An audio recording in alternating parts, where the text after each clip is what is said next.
Good afternoon, everyone. It gives me immense pleasure to introduce our distinguished chief guest of today, Shri Gurme Suresh Shetty, the Honorable MLA of Kapur Constituency, Udupi District.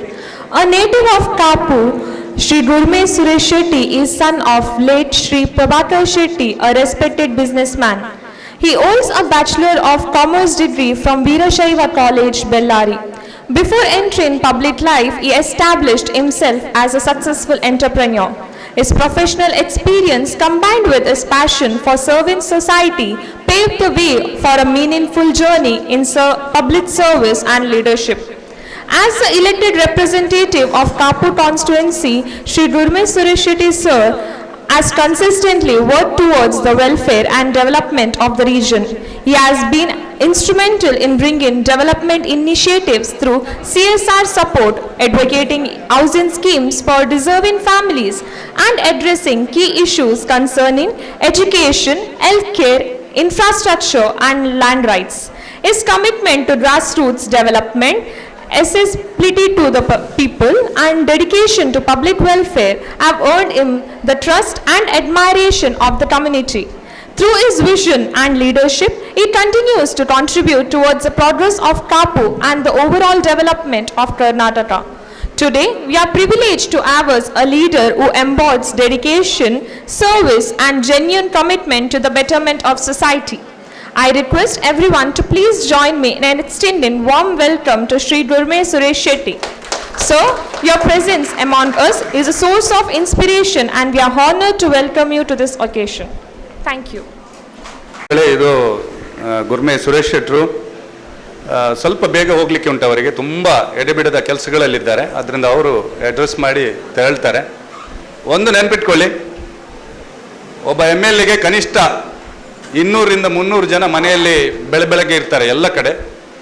ಆದರೆ ಗುರ್ಮೆ ಸುರೇಶ್ ಶೆಟ್ಟಿ ಕೂಡ ಅದೇ ಪರಿಸ್ಥಿತಿ. ಆದರೂ ಕೂಡ ಕಾಪುವಿನಿಂದ ನಮ್ಮ ಒಂದೇ ಒಂದು phone ಕಾಲಿಗೆ ನೋ ಹೇಳಲಿಲ್ಲ, ಅಪಾಯಿಂಟ್ಮೆಂಟ್ ಚೆಕ್ ಮಾಡಿದ್ರು, ಇಮಿಡಿಯೇಟ್ ಎಸ್ ಹೇಳಿದ್ದಾರೆ. ಅತ್ಯಂತ ಸರಳ ಮತ್ತು ಮೇರು ವ್ಯಕ್ತಿ, ಅತ್ಯಂತ ಸರಳ ವ್ಯಕ್ತಿ ನಮ್ಮ ಜೊತೆ ಇದ್ದಾರೆ. ಅವರ ಮಾತನ್ನು ಕೇಳಬೇಕಾಗಿ ವಿನಂತಿಸ್ಕೊಳ್ತಾ ಇದ್ದೇನೆ.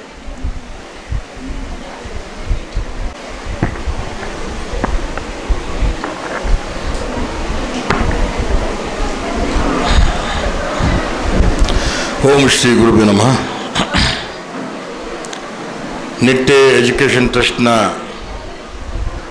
ಡಾಕ್ಟರ್ NSAM ಪ್ರಿ ಯೂನಿವರ್ಸಿಟಿ ಕಾಲೇಜಿನ ಈ ಒಂದು ಅಲ್ಯುಮಿನಿ ಡೇ ಮತ್ತು ಹಾಗೆ ಇಂಡಕ್ಷನ್ ಆಫ್ ನ್ಯೂ ಆಫೀಸ್ ಬೇರರ್ಸ್ನ ವೇದಿಕೆ ಮೇಲಿರ್ತಕ್ಕಂಥ ಸಹೋದರಿ, ಬಹುಶಃ ಬದುಕನ್ನೇ ಒಂದು ರೀತಿಯಲ್ಲಿ ಸಮಾಜಕ್ಕೆ, ಮತ್ತೊಂದು ರೀತಿಯಲ್ಲಿ ರಂಗಭೂಮಿಗೆ ಸಮರ್ಪಿತವಾಗಿರ್ತಕ್ಕಂಥ ರೂಪಶ್ರೀ ವರ್ಕಾಡಿ ಅವರನ್ನು ನಾನು ಅಭಿನಂದಿಸ್ತೇನೆ. ಅವರಿಗೆ ರಾಷ್ಟ್ರ ಪ್ರಶಸ್ತಿ ಬಂದಿದೆ. ಬಹುಶಃ ಉತ್ಸವ ಅಂದರೆ ನಮ್ಮ ನಿಮ್ಮಂಥ ನಡುವೆ ಇವರೆಲ್ಲ ಇದ್ದಾರೆ ಅನ್ನೋದು ನಮಗೊಂದು ಉತ್ಸವ ಹಬ್ಬ ಅಂತ ನಾನು ಭಾವಿಸ್ತೇನೆ. ಹಾಗೆ ನಮ್ಮ ಭವಿಷ್ಯದ ಯುವಕ ಸಿದ್ಧಾರ್ಥ ಶೆಟ್ಟಿ ಅವರಿಗೆ ಶುಭವನ್ನು ಹಾರೈಸ್ತೇನೆ. ನವೀನಣ್ಣ ಮೊನ್ನೆ ಯಾವುದೋ ಒಂದು ಕಾರ್ಯಕ್ರಮಕ್ಕೆ ಫೋನ್ ಮಾಡಿದರು, ನಾನು ಸಾಧ್ಯ ಇಲ್ಲ ನವೀನಣ್ಣ, ನೆಕ್ಸ್ಟ್ ಯಾವುದೋ ಇದು ಖಂಡಿತ ಬರ್ತೇನೆ ಅಂತೇಳಿ ಬಂದಿದ್ದೀನಿ. ಆದರೆ ಇವತ್ತೊಂದು 18-19 ಕಾರ್ಯಕ್ರಮ ಇದೆ. ನಿಮಗೆ ಮಾತು ಕೊಟ್ಟಾಗಿದೆ. ನಮಗೆ ಬೆಳಿಗ್ಗೆ ಎದ್ದರೆ ಕಾರ್ಯಕ್ರಮ ಜೋಡಿಸ್ತಾ ಹೋಗ್ತದೆ, ಬೇರೆ ಬೇರೆ ರೀತಿ ಒತ್ತಡ ಇರ್ತದೆ. ಆದರೆ ಸಂಘಟ ಆ ಸಂಘಟನೆ ಮಾಡಿದ್ರೆ ಮಾತ್ರ ಅರ್ಥ ಆಗ್ತಾ ಅಂತೆ. ನನಗೆ ನಿಮ್ಮ ಕಷ್ಟ ಅರ್ಥ ಆಗ್ತದೆ. ಒಂದು ಕಡೆ ಸಮಾರಂಭ ಮಾಡಬೇಕು, ಬಂದಂಥ ಅತಿಥಿಗಳನ್ನು ಕರಿಬೇಕು, ಹಾಗೆ ನಮ್ಮ ಆಡಿಯನ್ಸ್ನ ಇಲ್ಲಿ ಹಿಡಿದಿಟ್ಕೊಳ್ಬೇಕು. ಇವತ್ತು ಭಾಷಣ ಅನ್ನೋದು ಯಾರಿಗೂ ಬೇಡದ ಸರಸವನ್ನು ನಾನು ಭಾವಿಸ್ತೇನೆ. ಹಾಗೆ ಸನ್ಮಾನ್ಯ ವಿಜೇಶ್ ನಾಯಕ್ ಅವರು, ಅವರ ಶ್ರೀಮತಿಯವರು ನಮಗೆ ಏರ್ಪೋರ್ಟಲ್ಲಿ ಸಿಗ್ತಾ ಇರ್ತಾರೆ. ಹಾಗೆ ಸನ್ಮಾನ್ಯ ಭೂಮಿ ಶೆಟ್ಟಿಯವರು ಸಹೋದರಿ, ಹಾಗೆ ಇಲ್ಲಿಯ ಎಲ್ಲ ಪ್ರಾಂಶುಪಾಲರು, ಸಿಬ್ಬಂದಿ ವರ್ಗದವರೇ, ನನ್ನ ಪ್ರೀತಿಯ ಮುದ್ದು ಮಕ್ಕಳೇ. ಹೇಳ್ತಾರೆ, ನಾ ಕಿರಿದು ನೀ ಹಿರಿದು ಎಂದವನೇ ನಿಜ ಯೋಗಿ, ಜಾತಿ ಮತ ಪಥದಿಂದ ಬಲುದೂರ ಅವನಾತ್ಮ, ಸೇವಕನ ಭಾವದಲ್ಲಿ ನಿಂತರದು ದಿಗ್ವಿಜಯ, ಶರಣ ಶಿವಶಂಕರನ್ನು ತಿಳಿದವನೆನ್ನುವಂತೆ ಶವಮುಖದವನ್ನ ಶಿವಮುಖನನ್ನಾಗಿ ಮಾಡಬೇಕು, ಅಧೋಮುಖನನ್ನು ಊರ್ಧ್ವಮುಖನನ್ನಾಗಿ ಮಾಡಬೇಕು, ಅಲ್ಪಮಾನವತ್ವದಿಂದ ವಿಶ್ವಮಾನವತ್ವಕ್ಕೆ ಎತ್ತರಿಸಬೇಕು, ಬಿತ್ತರಿಸಬೇಕಂತ ಚಿಂತನೆ ಇಟ್ಕೊಂಡು ಮಾಡಿರ್ತಕ್ಕಂಥ ಈ ಶೈಕ್ಷಣಿಕ ವ್ಯವಸ್ಥೆ ಸ್ನೇಹಿತರೆ. ಒಂದು ಶಾಲೆ ಅಂತ ಹೇಳಿದರೆ ಅದು ಅರಿವಿನ ಅರಮನೆ, ಲೋಕ ಕಲ್ಯಾಣಕ್ಕಾಗಿ ತೆರೆದಿಟ್ಟ ವಿಚಾರದ ಅಮೃತಕೊಮ್ಮ ಅಂತ ಭಾವಿಸ್ತೇನೆ. ಬಹುಶಃ ಇವತ್ತು ಅಲ್ಯೂಮಿನಿ ಅಸೋಸಿಯೇಷನ್ ಅಂತ ಹೇಳಿದರೆ ಈ ಶಾಲೆಯಲ್ಲಿ ಕಲಿತಂದ ಒಂದಷ್ಟು ಅನುಭವಗಳು ನಮ್ಮನ್ನು ಅಲ್ಲಿ ಹಿಂಬಾಲಿಸ್ತಾ ಇರ್ತವೆ. ಹೇಳ್ತಾರೆ ಎಲ್ಲೆಲ್ಲೂ ಯಾವ್ಯಾವ ಊರಲ್ಲಿ, ಮೊನ್ನೆ ಬಳ್ಳಾರಿಯಲ್ಲೊಂದು ಅಲ್ಯೂಮಿನಿ ಒಂದು ಮೀಟಿಂಗ್ ಆಯಿತು, ನನಗೆ ಆಗಲಿಲ್ಲ. ಮತ್ತು ನಾನು ವಿಡಿಯೋ ಕಾನ್ಫರೆನ್ಸಲ್ಲಿ ಇದ್ದಾಗ ಒಂದಿಷ್ಟು ಬಯಸ್ಕೊಂಡೆ. ನಮ್ಮ ಸ್ನೇಹಿತರು ಅಲ್ಲಿ ಭಾಳ ಸಲಿಗೆಯಿಂದ ನಮಗೆ ಬೈತಾರೆ. ಹಾಗಾಗಿ ಹೇಳ್ತಾರೆ, ನಾನಲ್ಲಿ ಹೇಳ್ತಾ ಇದ್ದೆ, ಗಂಗೆ ತಾನೊಂದು ನದಿ, ತುಂಗೆ ತಾನೊಂದು ನದಿ, ಸಂಗಮದವರೆಗೆ ಬೇರ್ತನ, ಸಮುದ್ರ ಸೇರಿದೋಡೆ ಗಂಗೆ ಯಾರು ತುಂಗೆ ಯಾರು ಎನ್ನುವಂತೆ ನಾವು ಈ ಸಮಾಜದಲ್ಲಿ ಬೆರೆತು ಹೋಗ್ತೀವಿ. ಹಾಗಾಗಿ ಇವತ್ತು ಶಾಲೆ ಅಂತೇಳಿದ್ರೆ ಒಂದು ಪವಿತ್ರ ಭಾವನೆ ನಮ್ಗೆ ಈ ದೇಶದಲ್ಲಿ ಇರ್ತದೆ. ಹಾಗಾಗಿ ಹೇಳ್ತಾರೆ, ಹೆತ್ತ ತಾಯಿಗೆ ನಮನ, ಹೊತ್ತ ಇಳೆಗೆ ನಮನ, ತುತ್ತಿಟ್ಟ ಬಂಧು ಬಳಗಕ್ಕೆ ನಮನ, ಕಲಿತ ಶಾಲೆಗೆ ನಮನ, ತಿದ್ದಿ ಗುರುಗಳೇ ನಮನ ಅಂತ ಹೇಳ್ತಾ ನಮ್ಮ ಬದುಕನ್ನು ನಾವು ಕಟ್ಟಿಕೊಳ್ತೀವಿ ಸ್ನೇಹಿತರೆ. ಹಾಗಾಗಿ ಬಾಲ್ಯ ಕಳೆದು ಎದುರಾಗುವಂಥ ಬಯಲ ಬದುಕು ಹಲವಾರು ಪ್ರಶ್ನೆಗಳನ್ನು, ವಿಮರ್ಶೆಗಳನ್ನು ನಮ್ಮ ಮುಂದೆ ಬಿಟ್ಟು ಹೋಗ್ತದೆ. ಹಾಗೆ ಒಂದು ರಾತ್ರಿ ಒಂದು ಹಗಲಲ್ಲಿ ನಮ್ಮ ಬದುಕು ರೂಪುಗೊಳ್ಳುವುದಿಲ್ಲ. ಹೇಳ್ತಾರೆ, ನಡೆದಷ್ಟಿದೆ ನೆಲ, ಕುಡಿದಷ್ಟಿದೆ ಜಲ, ದುಡಿದಷ್ಟಿದೆ ಫಲ, ಹಾರಿದಷ್ಟಿದೆ ಆಕಾಶ ಮತ್ತು ಅವಕಾಶ ಅಂತೇಳಿ. ಈ ನಿಟ್ಟಿನಲ್ಲಿ ಇವತ್ತು ಡೇವಿಡ್ ಹಾರ್ಟ್ಮ್ಯಾನ್ ಅಂತ ಚಿಂತಕ, ದಾರ್ಶನಿಕ ಒಂದು ಕಡೆ ಬಹಳ ಸೊಗಸಾಗಿ ಬರೀತಾನೆ. ಹೇಳ್ತಾನೆ, defeat the defeat, frustrate the frustration and kill the despair ಅಂತೇಳಿ. ಅಂದರೆ ಛಲದ ಬಲದಿಂದ ಸಾಧನೆ ಸಾಕ್ಷಾತ್ಕಾರ ಆಗಬೇಕು, ಸಾಧನೆ ಸಾಕ್ಷಾತ್ಕಾರ ಒಳಗಿನ ಬೆಳಕಿಗೆ ಪೂರಕ ಆಗಬೇಕು, ಒಳಗಿನ ಬೆಳಕು ಅದು ಹೊರಗಿನ ಯಾತ್ರೆಗೆ ಅದು ಪ್ರೇರಕ ಆಗಬೇಕಂತೆ. ಹಾಗಾಗಿ ಈ ಬದುಕು ನಮ್ಮನ್ನು ಅವಮಾನಿಸ್ತದೆ, ಈ ಬದುಕು ನಮ್ಮನ್ನು ಅನುಮಾನಿಸ್ತದೆ, ಕೊನೆಗೆ ಈ ಬದುಕು ನಮ್ಮನ್ನು ಸನ್ಮಾನಿಸುವ ಸ್ನೇಹಿತರೆ. ಈ ಬದುಕು ಸಂಕಟಗಳ ಸಂತೆಯಲ್ಲ, ಸಂಭ್ರಮದ ಜಾತ್ರೆಯಲ್ಲ. ಮನುಷ್ಯ ಸಂಕಟಗಳ ಸಂತೆಯನ್ನು ದಾಟಿ ಸಂಭ್ರಮವನ್ನು ಹುಡುಕ್ಬೇಕಂತೆ. ಈ ನಿಟ್ಟಿನಲ್ಲಿ ಸತ್ಯಮೋದ ಧರ್ಮಂ ಚರ ಅಂತೇಳಿ, ಅಂದರೆ ಸತ್ಯವನ್ನೇ ಮಾತಾಡಬೇಕು, ಧರ್ಮವನ್ನೇ ಆಚರಣೆ ಮಾಡಬೇಕು ಅಂತೇಳಿ. ಈ ನಿಟ್ಟಿನಲ್ಲಿ ಸೃಷ್ಟಿ ಒಂದು ಸತ್ಯ ಸಾಕ್ಷಾತ್ಕಾರದ ವೇದಿಕೆ ಆಗಬೇಕು. ಸಮ ಮನಸ್ಕತೆಯ ವಿಶ್ವಸ್ತ ಸಂಘಟನೆಯಾಗಿ ಸಮಾಜ ರೂಪುಗೊಳ್ಳಬೇಕು. ಇತಿಹಾಸದ ವರ್ತಮಾನದ ನಿರಂತರ ಉದಾಹರಣೆಗಳು ನಮ್ಮ ಭವಿಷ್ಯತ್ತಿಗೆ ಎಚ್ಚರ ಮೂಡಿಸ್ಬೇಕಂತೆ. ತಾವರೇ ಕೆಸರಲ್ಲಿ ಹುಟ್ಟಿ ಅದು ಹರ್ಣ ಮುಡಿಯನ್ನು ಸೇರ್ತದೆ. ಹಾಗಾಗಿ ನಾವು ಎಲ್ಲಿ ಹುಡ್ತೀವಿ ಮುಖ್ಯ ಅಲ್ಲ, ನಾವು ಸೇರ್ತಕ್ಕಂಥ ಗಮ್ಯ ಯಾವುದು, ನಾವು ಮಾಡ್ತಕ್ಕಂಥ ಸಾಧನೆ ಏನು, ಅದು ಭಾಳ ಮುಖ್ಯ ಆಗ್ತಂತೆ. ಹೇಳ್ತಾರೆ, ಹುಟ್ಟು ನಮ್ಮ ಆಯ್ಕೆಯಲ್ಲ, ಬದುಕು ನಮ್ಮ ಆಯ್ಕೆಯಲ್ಲ, ಊಳಿಗವೋ ಕಾಳಗವೋ ಬಾಳು ಬಾಳದೆ ಬಿಡದೆ ಎನ್ನುವಂತೆ ನಮ್ಮ ಜನನ ಅದು ನಮ್ಮ ಆಯ್ಕೆ ಅಲ್ಲದ ಘಟನೆ, ನಮ್ಮ ಮರಣ ಅದು ನಮ್ಮ ಅಧೀನದಲ್ಲಿಲ್ಲದ ಅಂತ್ಯ. ಆದರೆ ನಮ್ಮ ಜೀವನ ಮಾತ್ರ ಅದು ನಾವೇ ರೂಪಿಸಿಕೊಳ್ಳೋ ಬದುಕಬೇಡ ಅಂತ ಮಾತನ್ನು ಹೇಳ್ತಾರೆ. ಆತ್ಮೇಲೆ ಹೇಳ್ತಾರೆ, ಜನ್ಮನಿ ಜಾಯತೆ ಜಂತು ಸಂಸ್ಕಾರ ದ್ವಿಜವಚನೆ ಅಂತ ಮಾತನ್ನು ಹೇಳ್ತಾರೆ. ಅಂದರೆ ಹುಟ್ಟಿನಿಂದ ಯಾರು ಶ್ರೇಷ್ಠರು ಅಲ್ಲ, ಕನಿಷ್ಠರು ಅಲ್ಲ, ಆತನ ಸಿದ್ಧಿ ಸಾಧನೆಯಿಂದ ಆತನ ವ್ಯಕ್ತಿತ್ವ ರೂಪುಕೊಳ್ತಾಂತೆ. ಯಾಂತ್ರಿಕತೆ ಅಂಗಳಲ್ಲಿ ನಿಂತು ಇವತ್ತು ಜಗತ್ತಿನ ಅರಮನೆ ಕಟ್ಟುವಂಥ ತೌಕದಲ್ಲಿ ನಾವು ಇದ್ದೀವಿ. ಆದರೆ ನಿನ್ನೆಗಳು ನೆನಪು ಮಾಡಿಕೊಂಡೇ ನಾಡಿಗಳ ಸೂರ್ಯ ನಾವು ನಿರೀಕ್ಷೆ ಮಾಡಬೇಕಂತೆ. ನಾವು ಬಹುಶಃ ಇವತ್ತು ಎಲ್ಲವನ್ನು ಮರೆಯುವಂಥ ಕಾಲಘಟ್ಟದಲ್ಲಿ ಇರ್ತಿದ್ವಿ. ಬಹುಶಃ ಎಲ್ಲರೂ ಸರಕಾಗಿಬಿಟ್ಟಿದ್ವಿ. ಮನಸ್ಸು ಮಾರುಕಟ್ಟೆಯಾಗಿದೆ, ಚಿಂತೆಗಳ ಸಂತೆಯಾಗಿದೆ, ಜಗ್ಗಾಟದ ಜಾತ್ರೆಯಾಗಿದೆ, ಪಾತಕಗಳ ಪಾತ್ರೆಯಾಗಿದೆ. ಹೀಗೆ ಬಗೆಹರಿದ ಲೆಕ್ಕ ಉತ್ತರ ಸಿಗದ ಪ್ರಶ್ನೆಗಳಲ್ಲಿ ನಮ್ಮ ಬದುಕು ಕಳೆದು ಹೋಗ್ತಾ ಇದೆ. ನಾವು ಮೊನ್ನೆ ಒಂದು 12 ಜನ ಶಾಸಕರು ಅಮೆರಿಕ ಪ್ರವಾಸ ಮಾಡಿದ್ವಿ, ಒಂದು ಸ್ಟಡಿ ಟೂರ್ ಅಂತೇಳಿ, ಅಭ್ಯಾಸ ಪ್ರವಾಸ ಅಂತ ಹೇಳ್ತಾರೆ. ಅಲ್ಲಿ Stanford university, Harvard university, Boston university ಹೋಗ್ತಕ್ಕಂಥ ನಾವು ವ್ಯವಸ್ಥೆಯನ್ನು ಸರ್ಕಾರ ನಮಗೆ ಕಲ್ಪಿಸಿಕೊಡ್ತು. ಬಹುಶಃ BJPಯಿಂದ ನಾವು ಇಬ್ಬರು ಹೋಗಿದ್ವಿ. ನನಗೆ ಸ್ವಲ್ಪ ಈ ಅಕಾಡೆಮಿಕ್ ಇಂಟ್ರೆಸ್ಟ್ ಇರೋದ್ರಿಂದ ನನಗೆ ಬಹುಶಃ ನಾನು ಸೆಲೆಕ್ಷನ್ ಮಾಡಿದ್ರು ಅಂತ ನನಗೆ ಅನಿಸ್ತದೆ. ನನಗೆ ಅಷ್ಟೈಶ್ವರ್ಯ ಇದೆ. ಒಂದು ಬಹುಶಃ ಇಡೀ ಮಂಗಳೂರು ಸೇರಿದರೆ ಒಂದು ಯೂನಿವರ್ಸಿಟಿ ಆಗ್ತದೆ. ಒಂದು 2,000 ಎಕರೆ ಒಂದು ಯೂನಿವರ್ಸಿಟಿ ಇರ್ತದೆ. 40,000 ರಿಂದ 50,000 ಮಕ್ಕಳು ಅಲ್ಲಿ ಓದ್ತಾ ಇದ್ದಾರೆ. ಅಷ್ಟೈಶ್ವರ್ಯ ಇದೆ. ಆದರೆ ಭಾವನೆ ಇದೆ, ಕೇಳಿ ಭಾವನೆಗಳಿಲ್ಲ. ನನ್ನ ಸಂಬಂಧಿಕರು 10-12 ಜನ ಸೆಟ್ಲ್ ಆಗಿದ್ದಾರೆ. ಒಬ್ಬೊಬ್ಬರು 150-200 ಕೋಟಿ ಮನೆಯಲ್ಲಿದ್ದಾರೆ.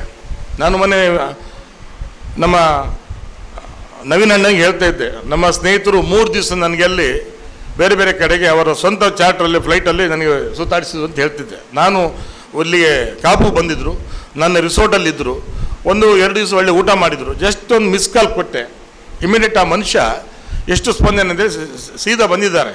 ಬಂದು ನನಗೆ ನೀವು 3 ಡೇಸ್ ನಮ್ಮ ಜೊತೆ ಇರಬೇಕು ಅಂತ ಹೇಳಿದರು. ಅಲ್ಲಿ ಹಾಲಿವುಡ್ ಇರ್ಬೋದು, ಗ್ರ್ಯಾಂಡ್ ಕ್ಯಾನಿಯನ್ ಇರ್ಬೋದು, ಎಲ್ಲ ಅವ್ರ ಫ್ಲೈಟಲ್ಲೇ ಕರ್ಕೊಂಡು ಹೋಗೋಂಥ ವ್ಯವಸ್ಥೆ ಮಾಡಿದರು. ಅಂದರೆ ಈ ಜಗತ್ತು ಇಷ್ಟು ಮುಂದುವರೆದಿದೆ.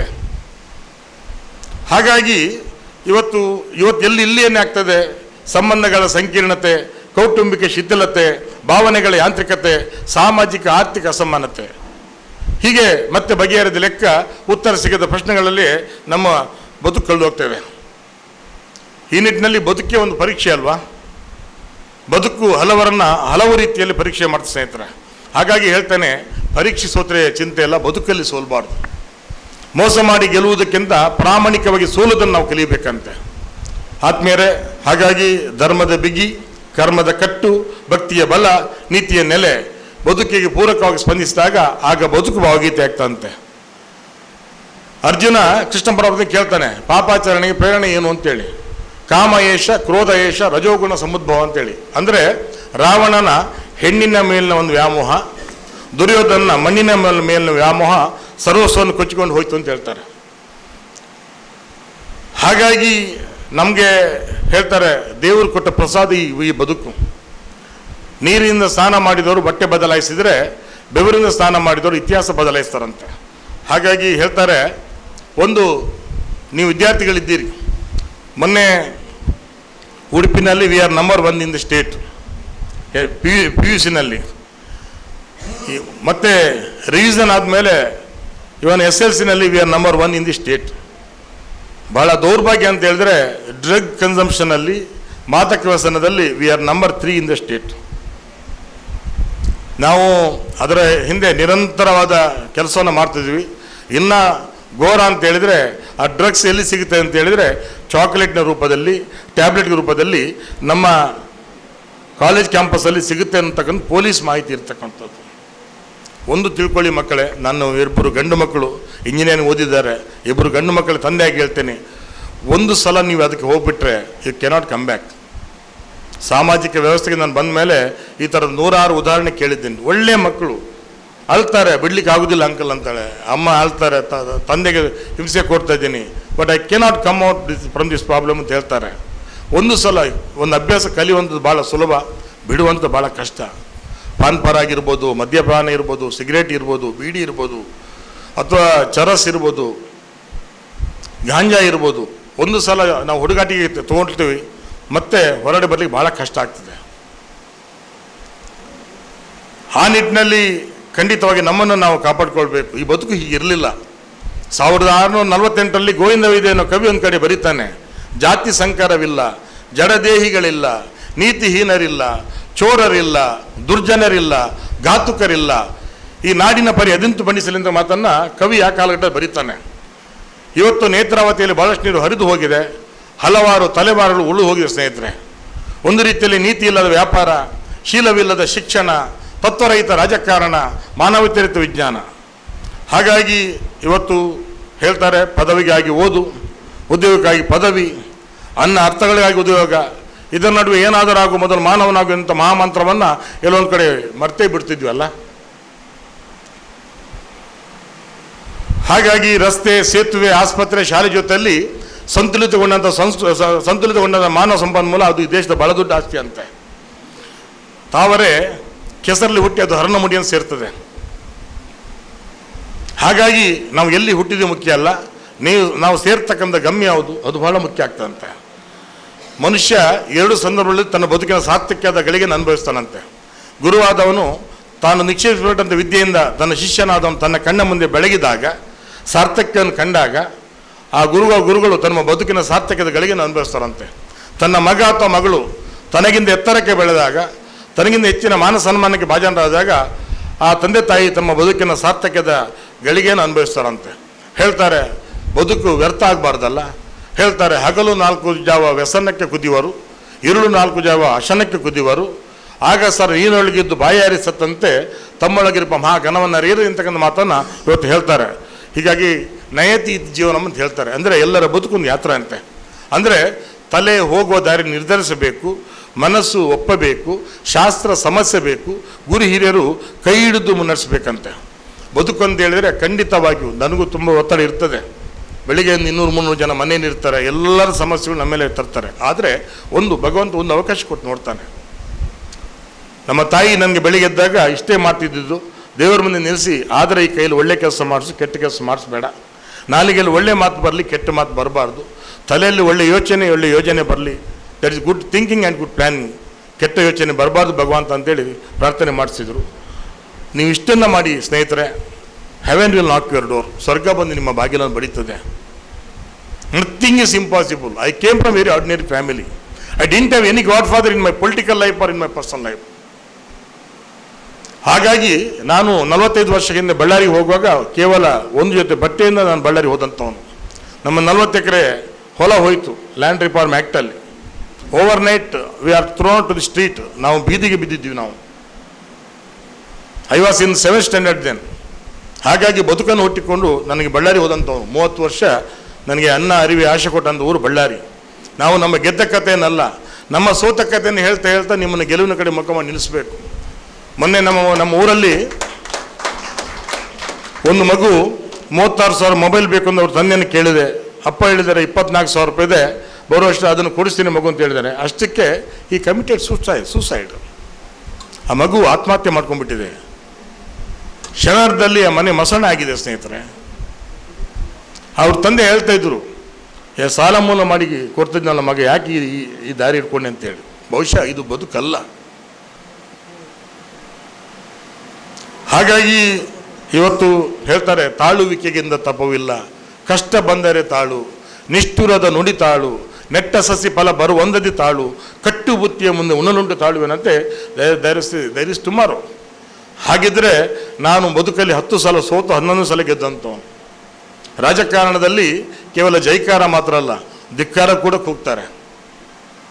You must get prepared for that also. ನೀವು ಅದಕ್ಕೆ ತಯಾರಾಗಿರಬೇಕು. ಈ ನಿಟ್ಟಿನಲ್ಲಿ ಇವತ್ತು ಹೇಳ್ತಾರೆ, ನಮಗೊಂದಿಷ್ಟು ಋಣ ಇದೆ ಅಲ್ಲ, ನಾವು ಬರುವಂಥದ್ದು ಶೂನ್ಯದಿಂದ ನಡೆಯುವಂಥ ಶೂನ್ಯದ ಕಡೆಗೆ.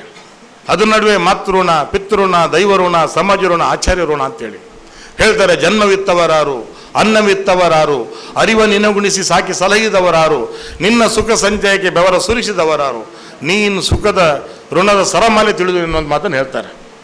ಹಾಗಾಗಿ ನಾವೆಲ್ಲ ಆ ಋಣವನ್ನು ತೀರ್ಸ ಋಣಮುಕ್ತರಾಗಿ ಹೋಗ್ಬೇಕಂತೆ. ಖಂಡಿತ ನಿರಾಶರಾಗಬೇಡಿ. ನೀವೆಲ್ಲ ಒಂದು ಅದ್ಭುತ ಲೋಕದಲ್ಲಿ ನೀವೆಲ್ಲ ಇದ್ದೀರಿ. ಹೇಳ್ತಾರೆ, ಹಲ್ಲು ಹೋಗಿ ಬೆನ್ನು ಬಾಗಿ ಅನ್ಯರಿಗೆ ಹಂಗಾಗುವ ಮುನ್ನ, ಮೊಣಕಾಲ ಮೇಲೆ ಕೈಯನ್ನು ಹೊರಿ ಕೋಲು ಹಿಡಿಯುವ ಮುನ್ನ, ಮೃತ್ಯು ಮುಟ್ಟುವ ಮುನ್ನ, ಉರುಳುವ ಹಗಲಿರುಳು ಉರುಳುವಾಗುವ ಮುನ್ನ ಧನ್ಯ ಕಾರ್ಯ ಮಾತನ್ನು ಹೇಳ್ತಾರೆ. ಹಾಗಾಗಿ ಹುಟ್ಟಿದ್ದೇವೆ, ಅದು ಬದುಕಿದ್ದೇವೆ. ಬದುಕಿನ ರೀತಿ ನಮ್ಮ ಪಾಲಕರಿಗೆ, ನಮ್ಮ ಪೋಷಕರಿಗೆ, ನಮ್ಮ ಸಂಘಟನೆಗೆ, ನಮ್ಮ ಶಾಲೆಗೆ, ನಮ್ಮ ನಾಡಿಗೆ ಹೆಸರನ್ನು ಕೀರ್ತಿ ತರುವಂಥ ಕೆಲಸವನ್ನು ಮಾಡಲಿ ಎನ್ನುವಂಥ ಮಾತನ್ನು ಹೇಳ್ತಾ, ಭಾಳ ಪ್ರೀತಿಯಿಂದ ಇಲ್ಲಿ ಬರಮಾಡಿಕೊಂಡಿದ್ದೀರಾ. ವೇದಿಕೆ ಮೇಲೆ ಎಲ್ಲ ಗಣ್ಯರು ಮಾನ್ಯರು ಇದ್ದೀರಿ, ಅಧ್ಯಾಪಕರು ಮುಂದೆ ಕೂತಿದ್ದೀರಿ. ನನಗಿಂತ ಹೆಚ್ಚು ಯೋಗ್ಯವಂತರು ಅರಿತವರು ನೀವು ಎಲ್ಲಿದ್ದೀರಿ ಇದ್ದೀರಿ. ಹೇಳ್ತಾರೆ, ಅರಿತವರ ಜೊತೆಯಲ್ಲಿ ಇರುತ್ತಿರಲು ಅನುದಿವಸ ಹೊರೆಯಾಗದಿ ಬದುಕು ಭವನದಲ್ಲಿ ದೊರೆತ ಭಾಗ್ಯಗಳೆಲ್ಲ ನೊರೆಯ ಬುರುಜುಗಳೆಲ್ಲ ತೊರೆಯಾಳಗಿರಬಹುದು ತಿಳಿದು ಎನ್ನುವಂತೆ ಇಂಥ ಸಜ್ಜನರ ಕೂಟ ನಮ್ಮ ಬದುಕೊಂದಷ್ಟು ಸಂಭ್ರಮವನ್ನು, ಸಂತಸವನ್ನು ಕೊಡ್ತಾನಂತೆ. ಆ ನಿಟ್ಟಿನಲ್ಲಿ ಕವಿಯೊಂದು ಕಡೆ ಹೇಳ್ತಾನೆ, ಲೇಸೆ ಕೇಳಿಸಲಿ ಕಿವಿಗೆ, ಲೇಸೆ ನುಡಿಸಲಿ ನಾಲಿಗೆ, ಲೇಸೆ ಕಾಣಿಸಲಿ ಕಣ್ಣಿಗೆ ಅನ್ನುವಂತೆ ಒಳ್ಳೆಯ ಮಾತುಗಳು ನಮ್ಮ ಕಿವಿಗೆ ಬರಬೇಕಂತೆ, ಒಳ್ಳೆ ನಾಲಿಗೆ ಬರಬೇಕಂತೆ, ಒಳ್ಳೆಯ ಆಚಾರಗಳು ಅದು ಆಚಾರಕ್ಕೆ ಬರಬೇಕಂತೆ, ಒಳ್ಳೆಯ ವಿಚಾರಗಳು ನಮ್ಮ ತಲೆಗೆ ಬರಬೇಕಂತೆ. ಅದೆಲ್ಲವೂ ಕೂಡ ಇಲ್ಲಿ ಸಂಘಟಿಸಲಿ ಅನ್ನೋ ಮಾತನ್ನು ಹೇಳ್ತಾ, ನನಗೆ ಇನ್ನೂ ಒಂದಷ್ಟು 10-18 ಕಾರ್ಯಕ್ರಮ ಇರೋದ್ರಿಂದ ನಾನು ಭಾಳ ಖುಷಿಯಾಯಿತು. ದಯವಿಟ್ಟು ಮಕ್ಕಳು ಮತ್ತೊಮ್ಮೆ ಎಲ್ಲರಿಗೂ ಅಭಿನಂದನೆ ಸಲ್ಲಿಸಿ ನಿಮ್ಮ ಬದುಕು ಮಂಗಳವಾಗಲಿ ಅನ್ನೋ ಮಾತನ್ನು ಹೇಳ್ತಾ, ಸುಖ ಶಾಂತಿ ನೆಮ್ಮದಿ ಸಮೃದ್ಧಿಗಳು ನಿಮ್ಮ ಬದುಕಲ್ಲಿ ಪಲ್ಲವಿಸಲಿ ಸಂಘಟಿಸಲಿ ಅನ್ನೋ ಮಾತನ್ನು ಹೇಳ್ತಾ ಮತ್ತೊಮ್ಮೆ ಅಭಿನಂದನೆ ಸಲ್ಲಿಸಿ ಅನ್ಯತಾ ಭಾವಿಸಬಾರ್ದು. ನನಗೆ ಮುಂದೆ ಹೋಗಲಿಕ್ಕೆ ಅನುವು ಮಾಡಿ ಕೊಡಬೇಕು ಅಂತ ಕೇಳ್ತಾ ಮಾತು ಮುಗಿಸ್ತೀನಿ. ನಮಸ್ಕಾರ.